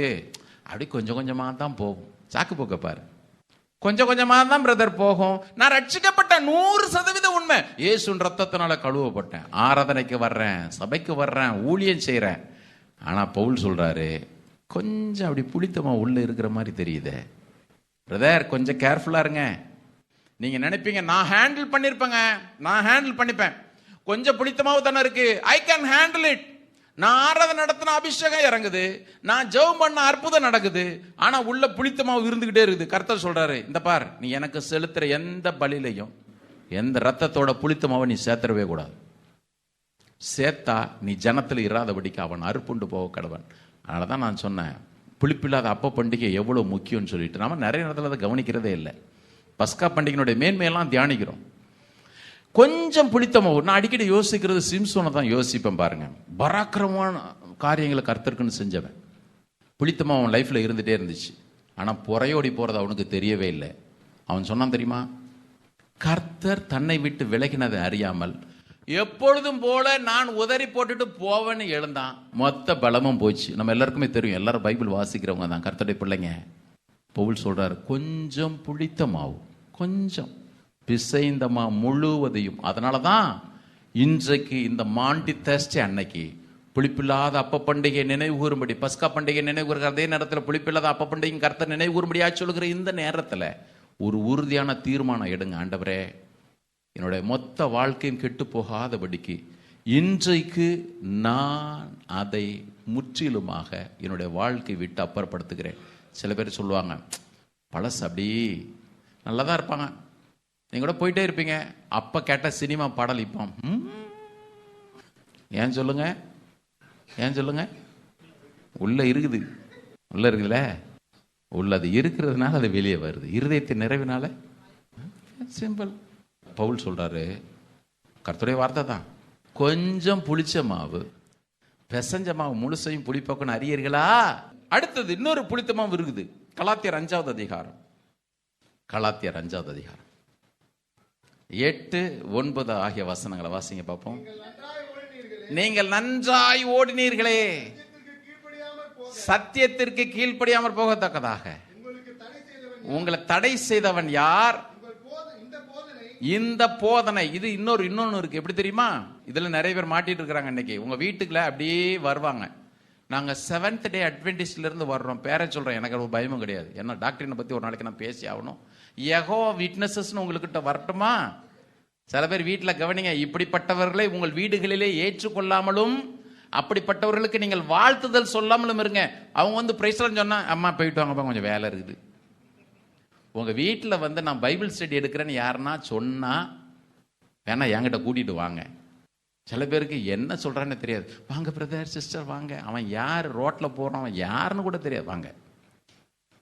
சிலர் அறியாமல் தேவ தூதரையும் உபசரித்தது உண்டுன்னு வசனம் பின்னால வந்துடணும். இங்க பாருங்க, உனக்கு வரையா ஒரு கிளாஸ் காஃபி கொடுக்குற, உட்காந்து பைபிளை பத்தி எடுத்து சொல்ற வேலை எனக்கு வச்சுக்காத. ஏன்? செவன்த் அட்வென்டிஸ்ட்ல ஒண்ணு இருக்குது, என்ன தெரியுமா? எல்லாம் கரெக்டுங்க. நாளைக்கு டீட்டெயில் அதை தியானிப்போம். நாளைக்கு தான் டைம் இருக்கும். எல்லாம் கரெக்டுங்க. இயேசுடைய ரத்தத்தினால தான் மீட்பு உண்டு. ஆனா நீ சாபாத் டே நீ கை கொள்ளணும். 7வது நாள் நீ கை கொண்டாதான் நீ பரலோகத்துக்கு போவ. எல்என்ஜி ஒயிட்ன்ற ஒரு அம்மையார் கண்ட தரிசனத்தில், சொப்பனத்தில், தரிசனம் கூட கிடையாது, சொப்பனத்தினாலே உண்டானதான் அந்த பிரிவு. அன்னைக்கு பாருங்க, பழைய ஏற்பாட்டு நியாய பிரமாணத்தை கை கொண்டாதான் இயேசுநாதர் கொடுத்த ரட்சிப்பும் இருக்கட்டும். ஆனா சைடில் நீ இதையும் செஞ்சா, சரி 7th டே விட்டுருங்க, யெகோவா விட்னஸஸ் எல்லாம் விட்டுருங்க, நமக்கு வருவோம். இன்னும் கூட பாருங்க, இன்னும் சபைக்கு வந்துட்டு வேளாங்கண்ணி கோயிலுக்கு போற ஆளுங்க உண்டு. அங்க போய் நல்ல கேண்டில், நானும் சொல்லியிருக்கிறேன், போ நரகத்துல கண்ணுல ஊத்துவான் மெழுகுவர்த்தியை ஊற்றி விட முடியல. ரட்சிக்கப்பட்ட கூட்டத்துக்குள்ள வந்த பிறகும் இன்னும் பழசு அப்படியே இழுத்துக்கிட்டே போகுது பாருங்க. பவுல் அதை தான் எழுதுறாரு. ஏங்க கொஞ்சம் பிடித்தமாவுங்க. அதே வார்த்தை கொரிந்து சபைக்கு விபச்சாரத்துல எதை பயன்படுத்தினாரோ, எனக்கு அதான் நேத்து உட்கார்ந்து ரொம்ப ஆச்சரியமா யோசிச்சுட்டு இருந்தேன். என்ன இவர் பயன்படுத்துற வார்த்தை ரொம்ப ஹார்ஷா இருக்குது. விபச்சாரத்துக்கு எந்த எச்சரிப்பை கொடுத்தாரோ அதே எச்சரிப்பை நாம் ரொம்ப சாதாரணமா நினைக்கிறோம் பாருங்க. போதனை, அந்த போதனைக்கு கொண்டு வந்து போடுறேன். கொஞ்சம் புளித்தமாவு பிசைந்தமா முழுவதையும் புளிப்பாக்கும். உங்களுக்கு தெரியாதா? உங்களுக்கு தெரியாதா? நல்ல கவனிங்க. நான் புளிப்பில்லாத அப்பம் சாப்பிடுகிறதுனாலே நான் ரட்சிக்கப்பட்டேன்னு நினைச்சிடக்கூடாது. நான் ரட்சிக்கப்பட்டிருக்கிறேன், அதனால புளிப்பில்லாத அப்பம் நான் சாப்பிடல. உங்களுக்கு புரியுதா புரியலையா? நான் சொல்ற புரியுதா உங்களுக்கு? நான் புளிப்பில்லாத அப்பம் சாப்பிட்றேங்க, நான் யோக்கியமா இருக்கிறேன் அதனால ரட்சிக்கப்பட்டானோ? நான் ரட்சிக்கப்பட்டிருக்கிறேன் அதனால யோக்கியமா இருக்கிறேன். ஆண்டவர் அதுதான் சொல்றாரு. இந்த புளிப்பில்லாத அப்பம் செய்யறதற்கு அதிகபட்சம் 18 நிமிஷம் தான். ஏன் ஆண்டவர் புளிப்பில்லாத அப்பம் பேசுறாரு? ரொம்ப வேகமா இருக்குன்னு சொன்னாரு. வேகமா பார்த்துருவோம். யாத்திராகமம் 13வது அதிகாரத்திற்கு எவ்வளவு முக்கியம். பழைய வாழ்க்கைன்னு அப்படியே ஒட்டிக்கிட்டே இருக்கு. சில பேருக்கு பாருங்க, அப்போ ரொம்ப ஈஸியாக தாராளமாக கெட்டவரத்தை விட்டு பேசியே இருப்பாங்க. இப்போ சொல்லிடுவாங்க, டப்புன்னு வந்துடுச்சு பிரதர், பழசு டப்புன்னு வந்துச்சு. அது எப்படி தான் டப்புன்னு வரும்னு எனக்கே தெரில. அவர் சொல்றாரு, இதை எவ்வளவு தீவிரமாக விளக்க வேண்டியிருக்கு பாருங்க. 13 எக்ஸடஸ் 13:7 எடுங்க பார்ப்போம். அந்த 7 நாளும் புளிப்பில்லாத அப்பத்தை நீ புசிக்க வேண்டாம். அடுத்தது சொல்றாரு பாருங்க, புளிப்பில்லாத அப்பம் சாப்பிட்றது மாத்திரம் இல்லை. சில பேர் சொல்லுவாங்க, அது பாட்டுக்கு அந்த பாவம் ஒரு ஓரத்தில் இருந்துட்டு போட்டுமா பிரதர், என்ன பண்ண போகுது, அது பாட்டுக்கு இருந்துட்டு போட்டு, சபைக்கு போவோம் ஆராதிப்போம், அது பக்கம் ஒரு பக்கம் இருந்துட்டு போட்டுமே. ஆண்டவர் சொல்றாரு, நீ சாப்பிட்றது மாத்திரம் இல்லை, புளிப்புள்ள அப்பம் உன்னிடத்துல காணப்படவே கூடாது, உன் வீட்டுக்குள்ளேயும் காணப்படாது. அடுத்தது இன்னொரு தீவிரத்தை கவனிங்க, உன் எல்லைக்குள்ளே ஒரு இடத்துல கூட புளித்த மாவு காணப்பட வேண்டாம். கரங்கள் ஒருத்தி சத்தமர அழிலே சொல்லுவோமா? ரொம்ப சிம்பிளாக செய்கிறது தான். ஆண்டவர் சொல்கிறார், இதுக்கு போயிட்டு எதுக்கு ரொம்ப போட்டு புளிக்க வச்சுட்டு, அதுக்கு காரணம் இருக்குது. அப்படி வாங்க பார்ப்போம். யாத்திராகமம் 34வது அதிகாரம், எக்ஸடஸ் verse 34, 34, 24, 25 வசனங்கள் நான் வாசிக்கிறேன். நான் புறஜாதிகளை உங்கள் முன்னின்று துரத்திவிட்டு உங்கள் எல்லைகளை விஸ்தாரமாக்குவேன். ஆசீர்வாதத்திற்கு எதெல்லாம் தடையா இருக்குன்னு பார்த்துப்போம். இன்னைக்கு ஆண்டவர் நம்முடைய எல்லைகளை விஸ்தாரமாக்குகிறதற்கு மாசத்துல தொடக்கத்தில் கர்த்தர் வாக்கு கூட பண்ணலாம். உன்னுடைய எல்லைகளை விஸ்தாரமாக்குவேன், உன்னை நிலைப்படுத்துவேன், உன்னுடைய எல்லைகளை விஸ்தாரமாக்குவேன், உன் நடுவில் என்னுடைய சமாதான கூடாரத்தை எப்பொழுதுமே ஸ்தாபிப்பேன் எல்லாம் சொல்லிட்டார். கர்த்தர் சொல்றாரு இங்க, நான் அதை செய்யணும், விஸ்தாரமாக்குவேன். வருஷத்திலே 3 தரம் உங்கள் தேவனாகிய கர்த்தருடைய சன்னிக்கு முன்பாக காணப்பட போயிருக்கும் போது ஒருவரும் உங்கள் தேசத்தை இச்சிப்பது இல்லை. இதையும் கவனிச்சிடணும். இந்த வசனத்தை ஆண்டவர் சொல்றாரு, நீ விட்டுட்டு போனதுனால ஒன்னும் அடுத்தவன் எடுத்துக்க மாட்டான். சில பேருக்கு சொல்றது, ஐயோ ஞாயிற்றுக்கிழமை ஆலயத்துக்கு போகும்பொழுது பிசினஸ் விட்டுட்டோம்னா வேற ஒருத்தன் பிடிச்ச போனோம். இந்த வசனத்தை வாக்குத்தத்தமா எடுத்துக்கங்க. ஆண்டவரே சொல்லிட்டீரு, உங்களுடைய சமூகத்துக்கு வரும்பொழுது ஒருத்தன் அதை எடுத்துக்க போறது இல்லை, பிசினஸ் ஒன்றும் லாஸ் ஆகாது. சில பேருக்கு சொல்றது, அன்னைக்கு தான் ரிலையன்ஸ் அம்பானிட்டே 10,000 கோடிக்கு டீல் போட்ட மாதிரி சர்ச்சுக்கு வந்த பிசினஸ் டீல் போயிரும் பிரதர். மீதி 6 நாளும் கேளுங்க, சும்மா தான் பிரதர் இருக்கிறேன். கர்த்தர் சொல்றாரு, இந்த பாரு, ஒன்னும் அப்படி ஒருத்தனை பிடிக்கிட்டுலாம் போயிட மாட்டான், அது இருக்கும். வாசிங்க. எனக்கு இடும், இப்ப சொல்ற, எனக்கு இடும் பலியின் ரத்தத்தோட செலுத்த வேண்டாம் பஸ்கா பண்டிகையின் பலியை. இப்ப யார் சாப்பிடலாம் சொல்லிட்டாரு, இவ்வளவு கண்டிஷனை கொடுத்துறாரு, யார் சாப்பிடலாம்? அப்படி வாங்க பார்ப்போம். 12வது அதிகாரம். நான் ஒரு முறை ஒரு கேம்புக்கு போயிருக்கும் பொழுது திருவிருந்து இருந்துச்சு. அதை நடத்தினவர் சொல்லிட்டாரு, எனக்கு ரொம்ப கோபம். சொல்றாரு, எல்லாரும் வந்து பிடிச்சிங்க, அங்கே ரசிக்கப்பட்டவங்க இருந்தாங்க, ரசிக்கப்படாமல் இருந்தாங்க, எல்லாம் ஏன் திருவிருந்து எடுத்து பார்த்துங்க, எல்லாம் இயேசு எல்லாருக்கும் கொடுக்கப்பட்டிருக்கிறார். என்ன பண்ணுறது? ஆட்டோலையே தான் போட்டிருக்கிறான், உள்ள ஊதுவத்தியும் கற்பூரம் எரிஞ்சிட்டு இருக்குது, என் சமூகம் உனக்கு முன்பாக செல்லும், அவன் போட்டிருக்கிறான். அது என்ன பண்ண? அது ஒன்றும் பண்ண முடியாது. நான் வாசிங்க இப்போ யாத்திராகமம் 12வது அதிகாரம் 43 நான் வாசிக்கிறேன். எல்லாரும் எடுங்க 43 மேலும் கர்த்தர் மோசையும் ஆரோனை நோக்கி, பஸ்காவின் நியமமாவது அந்நிய புத்திரன் ஒருவனும் அதை புசிக்க வேண்டாம். பணத்தினால் கொல்லப்பட்ட அடிமையானவன் எவனும் நீ அவனுக்கு விருத்த சேதனம் பண்ணின பின் அவன் அதை புசிக்கலாம். உன்னுடைய இதுக்குள்ள வந்த பிறகு அவன் புசிக்கலாம். அந்நியனும் கூலியாலும் அதிலே புசிக்க வேண்டாம். அதுல ஒரு எலும்பை முறிக்க கூடாது. 46வது வசனம். புரியுதா? இயேசுனுடைய எலும்புகளும் முறிக்கப்படலை. ஓகே, இஸ்ரவேல் சபையர் எல்லாரும் அதை சாப்பிடலாம். அந்நியன் ஒருவன் உன்னிடத்தில் தங்கி கர்த்தருக்கு பஸ்காவை அனுசரிக்க வேண்டும் என்று இருந்தால் அவனை சேர்ந்த ஆண் பிள்ளைகள் யாவரும் விருத்த சேதனம் பண்ணப்படணும். உன் கூட்டத்தில் அவன் சேர்க்கப்படணும். பின்பு அவன் சேர்ந்து அதை ஆசரிக்க வேண்டும். உடன்படிக்கைக்குள்ள வராத எவனா இருந்தாலும் அதை புசிக்க வேண்டாம். கர்த்தர் நமக்கு கொடுத்திருக்க ஒரு பாக்கியத்திற்காக, இயேசுவின் ரத்தத்திற்காக எல்லாரும் கரங்களுக்கு சத்தமரலையிலே சொல்லுவோமா? திருவிருந்தில் பங்கு பெறுவது எவ்வளோ பெரிய பாக்கியம் பாருங்க. அதனால தான் சொல்லுவாங்க, சாதாரணமாக நீங்கள் அதை எடுத்துக்காதீங்க, ஒரு பொழுதும் எடுத்துக்காதீங்க. அதனால தான் பேதுரு எழுதும் பொழுது எழுதுகிறாரு, 1 பேதுரு 1வது அதிகாரம் 13 16 வரையிலான வசனங்கள்ல வாசிங்க பார்ப்போம். உங்களுடைய மனதின் அறையை கட்டிக்கொண்டு, இப்ப ஆண்டவர் சொல்றாரு, இங்க பாரு, நீ அப்பம் புசிக்கிற பொழுது எப்படி புசிக்கணும் அப்படின்னு கேட்டனா, நீ எல்லாம் காலில் செருப்பு போட்டுக்கணும், சரியா? பின்னால் அதை பார்க்கணும், எப்படி புசிக்கணும்னு போடுறாரு. 12:11 வாசிங்க பார்ப்போம். யாத்திராகம் 12:11. அதனை புசிக்க வேண்டிய விதமாவது, நீங்கள் உங்கள் அறைகளிலே கச்சையை கட்டிக்கொண்டு உங்கள் கால்களிலே பாதரட்சியை தொடித்து கொண்டு உங்கள் கையில் தடி பிடித்து கொண்டும் அதை தீவிரமாய் புசிக்க கடவீர்கள். அது கர்த்தருடைய பஸ்கா. நல்லா கவனிக்கணும், புளிப்பில்லாதது, பரிசுத்தமானது. இப்ப எப்படி புசிக்கணும்? நான் அடிக்கடி யோசிப்பேன், நான் சாப்பிடும் பொழுது வேகமா தின்னா எங்க அம்மா யாரும் புடுங்கிட்டா போறாங்க, மெதுவா தான் தின்னுவான்.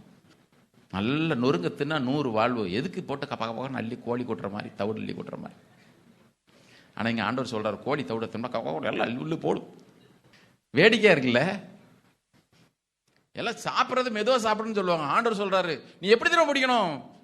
போட்டுக்கிட்டு செருப்பை போட்டுட்டு கையை பிடிச்சிட்டு கப்ப அள்ளி விடு, தீவிரமாய் புசிக்க கடவுன்னு போட்டிருக்கு. அர்த்தம் என்ன தெரியுமா? நீ எகிப்துல கடந்தது போதும், உன்னுடைய மீட்பின் நாள் சமீபம் ஆயிடுச்சு. பாவத்திலிருந்து வெளியே வரக்கு எப்பவுமே தீவிரம் காட்டணும். அதனாலதான் பேதுரு எழுதும் பொழுது ரொம்ப அழகா எழுதுறாரு. அந்த வசனத்தை வாசிங்கன்னா உங்களுக்கு புரியும் பாருங்க. 1 பேதுரு 1வது அதிகாரம் 13 வாசிங்க பார்ப்போம். ஆகையால் நீங்கள் உங்களுடைய மனதின் அறையை கட்டிக்கொண்டு, நான் போன வாரமா அதுக்கு முந்தின வாரமா சொல்லும் பொழுது கூட சொன்னேன், இந்த மனதின் அறையை கட்டிக்கொண்டு அப்படின்னா வேலை செய்யும் பொழுது வேகமா அப்படி துண்டு எடுத்து கட்டுற மாதிரி, நம்ம சொல்ல சட்டை மடிச்சு விடுற மாதிரி கடன் சட்டை மடிச்சு விட்டு வாங்கப்பா. பேதுரு சொல்றாரு, இதே மாதிரி உன்னுடைய மனதின் அறையை கட்டி கொண்டு ரொம்ப தீவிரமா இரு.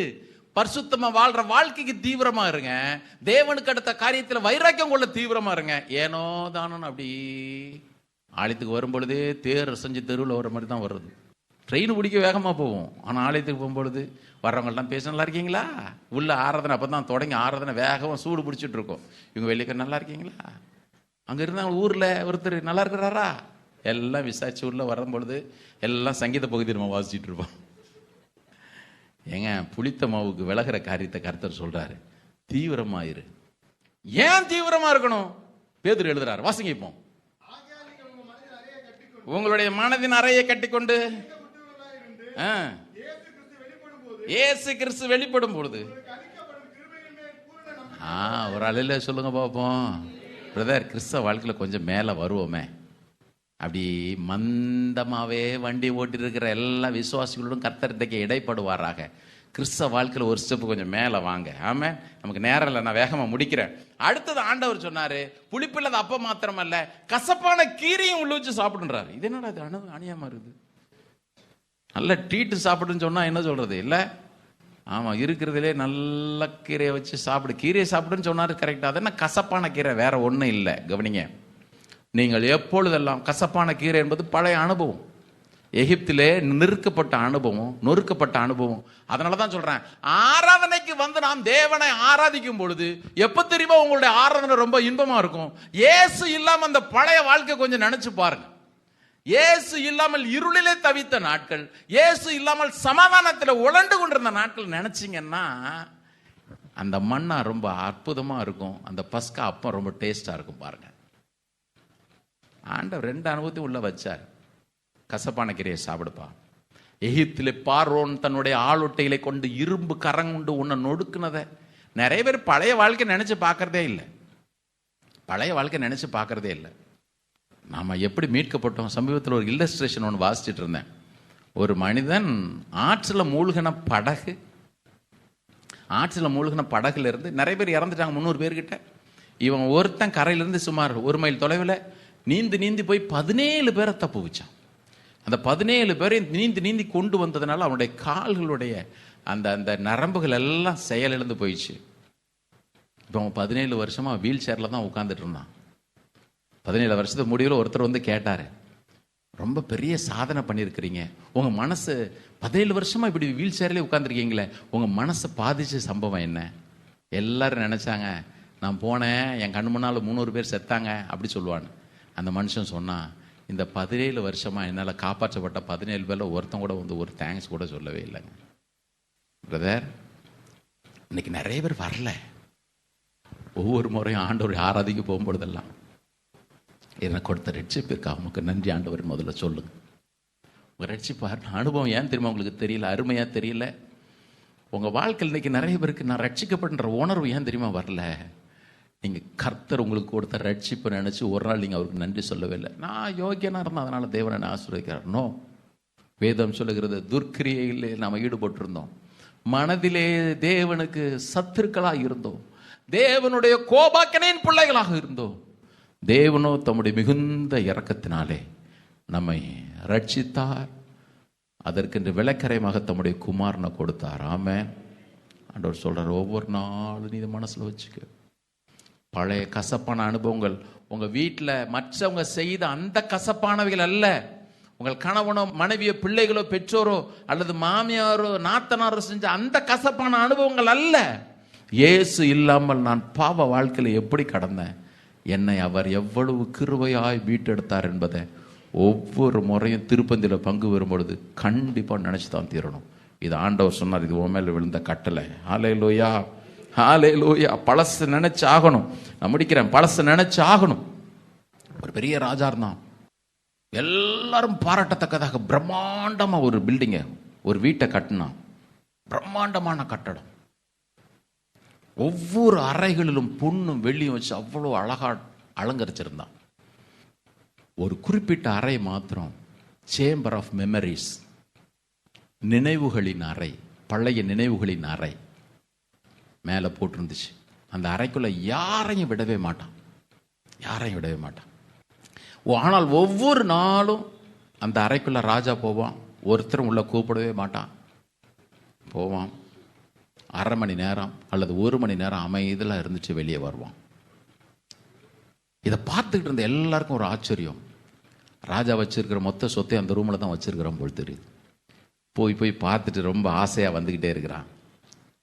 திடீர்னு ஒரு நாள் வேலைக்காரனை மணி அடித்து உள்ளவான்னு கூப்பிட்டான். வேலைக்காரன் உள்ளே போய் பார்த்தா அந்த அறையில் ஒன்றுமே கிடையாது. இந்த ராஜா அங்கே ராஜாவாக மாறுவதற்கு முன்பதாக அந்த ஊரில் மாடு மேய்ச்சிட்டு இருந்தான். ஆடுகளை மேய்க்கிற ஒருத்தனாக இருந்தான், மாடுகளை மேய்க்கிறவனாக இருந்தான். அப்பொழுது அவன் மாட்டியிருந்த ட்ரெஸ்ஸை ஆணையில் மாட்டி வச்சிருந்தான். ஒவ்வொரு நாளும் நான் எந்த நிலைமையிலிருந்து இந்த நிலைமைக்கு வந்தேன் என்பதை தியானிப்பதற்கு 1 மணி நேரம் அவன் ஸ்பெண்ட் பண்ணுவான். பிரதர், திருவிழாவில் பங்கு பெற போகிறோம். கொஞ்சம் நினைச்சு பாருங்க. நமக்காக அவர் செய்த எல்லாவற்றையும் இயேசு சொன்னார், என்னை நினைவுகூரும்படி செய்யுங்கள். என்ன நினைவுகூரும்படி செய்யுங்கள்லாம் என்ன அர்த்தம்? இயேசு முகத்தை முன்னால் நிறுத்துறதானோ? என் இடத்த நீர் எடுத்துக்கிட்டீர் ஆண்டவரே, நான் தான் அடிக்கப்பட்டிருக்கணும். நியாயப்பிரகாரம் பார்த்தா என்னுடைய ரத்தம் தான் வெளியே சிந்தப்பட்டிருக்கணும். தேவனுடைய மொத்த கோபாக்கினை என் மேல தான் இறங்கி இருந்திருக்கணும். என் இடத்த நீர் எடுத்துக்கொண்டீரே. வேதம் சொல்கிறது, நம்முடைய மீறுதல் நிமித்தம் அவர் காயப்பட்டார், நம்முடைய அக்கிரமங்கள் நிமித்தம் அவர் நொறுக்கப்பட்டார். நமக்கு சமாதானத்தை உண்டு பண்ணுகிற தண்டனை, அந்த ஆக்கினை அவர் மேல் வந்தது. நாம் எல்லோரும் ஆடுகளை போல வழி தப்பி அவனவன் இஷ்டத்திற்கு போனோம். தேவனோ நம்முடைய எல்லா அக்கிரமங்களையும் அவர் மேல் சுமர பண்ணினார். இன்னைக்கு நான் ஃப்ரீ பேட் பிரதர். பிசாசு பிடியிலிருந்து நான் தப்பிச்சிட்டேன், பாவத்தின் பிடியிலிருந்து தப்பிச்சிட்டேன், நரகத்தின் பிடியிலிருந்து தப்பப்பட்டேன். மறந்துடாதீங்க சிலுவையில் அவர் உங்களுக்காக செய்ததை. ஆமென். இத்தனை நன்மைகள் எனக்கு ஆண்டவர் செஞ்சிருக்கிறார். லைஃப்ல டாப் லெவல்ல நீங்க இருக்கலாம். இவைகள் எல்லாம் உங்களுடைய சுய பலத்தினாலே உண்டானது அல்ல, சிலுவையிலே அவர் மீட்டெடுத்த அந்த கிருபையினாலே உண்டானது. ஆமென். ஹல்லேலூயா. எல்லாரும் ஒரு நிமிஷம் எழுந்து நிற்போம். எல்லாரும் எழுந்து நிற்போம். இன்னைக்கு வாழ்க்கையில் அப்புறப்படுத்த வேண்டியது புளிப்பான அப்பங்கள் எவை எவைகள் உண்டு. திருவிருந்தில் பங்கு பெறுவதற்கு முன்பாக கொஞ்சம் அவருடைய மரணத்தை கண்களில் நிறுத்துவோம். நம்முடைய பஸ்காவாகிய கிறிஸ்து நமக்காக பலியானாரே. பஸ்கா மறந்துடக்கூடாது. ரத்தம் சிந்தப்பட்டுச்சுங்க. அன்னைக்கு ரத்தம் சிந்தப்பட்டுச்சு, ரத்தம் சிந்தப்பட்டுச்சு. சும்மா நீ பரிசுத்தமா வாழ்னவர் சொல்லல, நம்மை மீட்டெடுத்தபடியினாலே, நமக்கு விலைக்கரையம் கொடுத்தபடியினாலே, நம்ம யாரு மீட்டெடுத்தானோ அவனுக்கு பிரியமா தான் நம்ம வாழணும். நேத்து வரைக்கும் என்னுடைய பாஸ் பிசாசு, இன்னைக்கு என்னுடைய பாஸ் இயேசு. அந்த பாஸ் கழுத்துல காலை வச்சுட்டு என்ன நாயை விட கேவலமா நடத்தினான். இந்த பாஸ் அவரோடு கூட என்ன உட்கார பண்ணி, நீர் எனக்கு தந்த மகிமையை நான் அவர்களுக்கு கொடுத்தேன்னு சொல்லிட்டு என்னை மகிமைப்படுத்தி மேன்மைப்படுத்தி, நீ என் புள்ளன்னு சொல்றாரு, நீ என்னுடைய சிநேகிதன்னு சொல்றாரு, நீ என்னுடைய மனவாட்டின்றாரு. எனக்கு தேவைப்பட்ட எல்லாவற்றையும் அவர் கொடுக்கிறார். மகிமையான மேன்மையான ஒன்றையும் அவர் நமக்கு தராம மறைச்சு வச்சதே இல்லை. பிரதர், இந்த இயேசு கண்முன்னால நிறுத்துங்க. இந்த அனுபவம் இல்லாம யாராக இங்க இருப்பீர்களே, ஆனால் கர்த்தர் உங்களுக்கு கொடுக்கிற நல்ல வாய்ப்பை பயன்படுத்திக்கங்க. இயேசுவின் ரத்தம் இல்லாமல் ஒரு நாளும் எந்த மனிதனுக்கும் மீட்பு கிடையாது. மீட்பு கிடையாது, ரட்சிப்பு கிடையாது, கிடையவே கிடையாது. மனுஷனை மீட்பதற்காக ரத்தம் சிந்தின ஒருவர்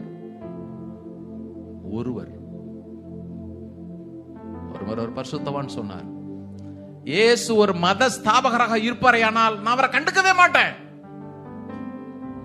ஆனால் எனக்காக அவர் பலியானபடியினாலே கண்டிப்பா நான் அவரை பின்பற்றி தான் தீரணும். இயேசு மத ஸ்தாபகராக இருப்பார்னா 10 11 அவர் இருப்பார். எனக்கு அவரை பத்தி கவலையே கிடையாது. நான் புத்தரை எப்படி நினைக்கிறானோ, கன்ஃபூஷியஸ் எப்படி நினைக்கிறானோ அப்படி நான் நினைச்சுப்பேன். ஆனால் அவர்கள் எவரும் செய்ய முடியாத ஒன்றை எனக்காக என் ரட்சகர் செய்தார். ஆமென். எனக்காக அவர் செஞ்சாருங்க. என் இடத்தை அவர் ஏத்துக்கிட்டாரு. மற்றவர்கள் எல்லாம் முக்தி அடைவதற்கான வழியை சொன்னார்கள், இவரே வழியா வந்தார். அன்றைக்கு பழைய ஏற்பாட்டில் நீ ஆட இடு அப்படின்னாரு, புதிய ஏற்பாட்டில் நானே ஆட வரேன், அதுக்கு கூட நீ தேடி அலையாதன்னார். பிரதர், இன்னைக்கு அவரோட கொஞ்சம் நெருங்குங்க. திருவிருந்தில் நம்ம பங்கு பெற போறோம். பழைய வாழ்க்கை கொஞ்சம் நினைங்க. எத்தனை அன்பான ஆண்டவர், இன்னைக்கு உங்ககிட்ட அவர் எதிர்பார்க்கிறதெல்லாம் ஒன்னே ஒண்ணுதான், நான் பரிசுத்தர். ஆகையால் நீங்களும் உங்கள் நடக்கைகள் எல்லாவற்றிலும் பரிசுத்தராயிருங்கள். சிம்பிள். என்ன போல நீ மாறிற, என்ன கெட்டு போச்சு? என்ன போல நீ மாறிற. எல்லாரும் கண்களை மூடி, ப்ளீஸ் க்ளோஸ் யுவர் ஐஸ். கரங்களை உயர்த்தி நன்றி. கல்வாரியின் கருணையிதே காயங்களில் காணுதே, கர்த்தன் இயேசு பாருணக்கார் கஷ்டங்கள் சகித்தாரே. கர்த்தன் இயேசு பாருணக்கார் கஷ்டங்கள் சகித்தாரே.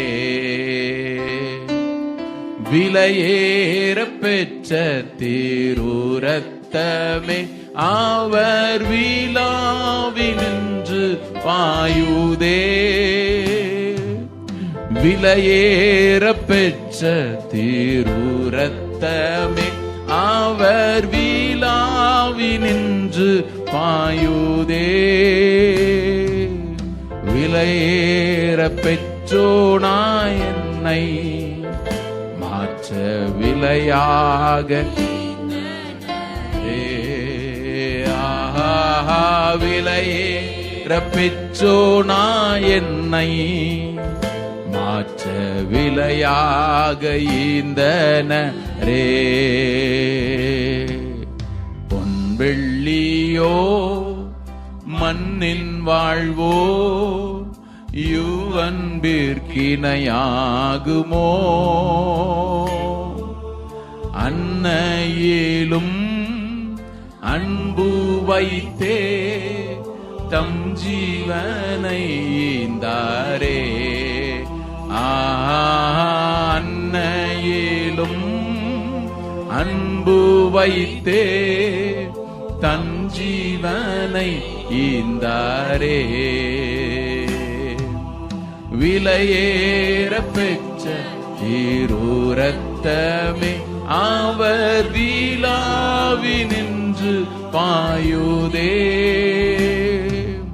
விலையேற பெற்ற திருரத்தமே அவர் விழாவினின்று பாயுதே. விலையேற பெற்றோனாய் உன்னை மாற்ற விலையாக ஈந்தனரே. விலையேற பெற்றோனா என்னை மாற்ற விலையாக ஈந்தனரே. கர்த்தருடைய திருப்பந்தியில நம்ம பங்கு பெறுற நேரம் பழைய புளித்த மாவோடு அல்ல, துப்புரவு உண்மை என்னும் புளிப்பில்லாத அப்ப பண்டிகை. அப்பத்தோட பண்டிகையை ஆசரிக்க கடவுள் வேதத்தின் கட்டளை. புளித்த மாவை கொஞ்சம் விளக்கிறேன், ஆலோசனை இல்ல. புளித்த மாவை கொஞ்சம் விளக்கிறேன், கெஞ்சுதலும் அல்ல. புளித்த மாவு அப்பத்தை புசிக்கவும் கூடாது, உன் வீட்டிலையும் இருக்கக்கூடாது, உன் எல்லைக்குள்ளே இருக்கக்கூடாது. சபைக்குள்ள வரும்பொழுது புளித்த மாவு இல்லை, ஆபீஸுக்கு போகும்பொழுது, ஸ்கூலுக்கு போகும்பொழுது, காலேஜுக்கு போகும்பொழுது, இல்ல சொந்தக்காரங்களோட கல்யாணத்திற்கு போகும்பொழுது, மற்ற நிகழ்ச்சிகளுக்கு போகும்பொழுது புளிச்ச மாவு கொஞ்சம் உள்ளவர்கிட்ட கர்த்தர் சொல்றாரு, பவுண்டரிலே இருக்கக்கூடாது, அது உன் பார்டர்லயே இருக்கக்கூடாது, உன் பிசினஸ்லயும் இருக்கக்கூடாது, நீ பார்க்குற வேலையிலையும் இருக்கக்கூடாது, சொந்தக்காரங்க ஃபங்க்ஷனுக்கு போகும்பொழுது அங்கேயும் இருக்கக்கூடாது. Thank you Lord. ஆண்டோட கேப்போம், ஒரு விஷயம் ரத்தத்தினால நீர் என்னை கழுவும், ரத்தத்தினால என்னை கழுவும் ஆண்டவரே. எல்லாரும் வாயை திறந்து கேளுங்க. நமக்கு பாவம் இல்லை என்போமானால் நம்மை வஞ்சிக்கிறவர்களா இருப்போம், சத்தியம் நமக்குள் இராது. ஆனால் நாம் நம்முடைய பாவங்களை அறிக்கையிட்டால் பாவங்களை நமக்கு மன்னித்து எல்லா நியாயங்களை நீக்கி நம்மை சுத்திகரிக்க அவர் உண்மையும் நீதியும் உள்ளவராயிருக்கிறாரே, நீதி உள்ள தேவனாயிருக்கிறாரே. நம்மை ஆராய்ந்து பார்ப்போம்னு பவுல் சொல்லும் பொழுது ஏதோ வாரம் விழுந்துட்டு வந்து மன்னிப்பு கேட்கறது இல்ல. நீங்க யாருன்றத முதல்ல புரிஞ்சுக்கங்க. உங்களுக்கு கொடுக்கப்பட்ட விலைக்கிரயத்தை நினைச்சுக்கிட்டு வந்து பங்கு பெறுங்க. உங்களுக்காக இயேசு கிருபாதார பலியானாரே, அதை நினைச்சிட்டு வந்து பங்கு பெறுங்க. இந்த நினைப்பு திருவிருந்துல பங்கு பெறும் பொழுது மாத்திரம் அல்ல, அடுத்த முறை நீங்க திருவிருந்துல பங்கு பெற